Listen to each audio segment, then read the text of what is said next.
இந்த video click பண்ண அனைவருக்கும் வணக்கம். இப்போ நம்ம என்ன பார்க்க போகிறோம்னா, புஷ்பா 2 3 ரூல் படத்துடைய அஃபிஷியல் டீசர் மாதிரி விட்டுருந்தாங்க. அதுதான் இப்போ நம்ம பார்க்க போகிறோம். நம்ம ஆல்ரெடி நம்ம சேனலில் வந்து ரியாக்ஷனாக இருக்குது. டீசர் பார்க்க ரொம்ப நல்லாயிருக்கு. அது ஃபர்ஸ்ட் லுக்கு ஒரு போஸ்டர் ஒன்று வெளியாச்சுங்க இல்லைங்களா, அந்த அந்த லுக்கை வச்சே தான் டீசர் வெளியாகிருக்கு. நம்ம அல்லு அர்ஜுன் சார் வந்து காளியம்மன் கெட்டப்பில் ரொம்ப உக்கிரமாக இருக்க மாதிரியான ஒரு ஃபர்ஸ்ட் லுக் வெளியாச்சு. அதை வச்சு தான் டீசரே வெளியிட்ருக்காங்க. ஆக்ஷன்லாம் பயங்கரமாக இருக்கும்னு தெரியுது. டிஎஸ்பி சார் மியூசிக் எல்லாமே ரொம்ப நல்லாயிருக்கு.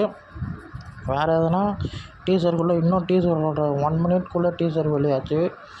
இன்னும் இப்போ டீசர் வந்து வேறு எதனா விஷயங்கள் காட்டியிருக்கலாம். படத்தில் இருக்கிற சீன்ஸ் எதனா கட் பண்ணி போட்டிருக்கலாம் டீசராக. அவங்க இந்த விஷுவலை மட்டும்தான் காட்டியிருக்காங்க. நல்லாயிருக்கு. படம் வந்து ஆகஸ்ட் 15 ரிலீஸ் ஆகுது. லைக் பண்ணுங்கள், ஷேர் பண்ணுங்கள், சப்ஸ்கிரைப் பண்ணுங்கள், என்னை மோட்டிவேஷன் பண்ணுங்கள். பாய்.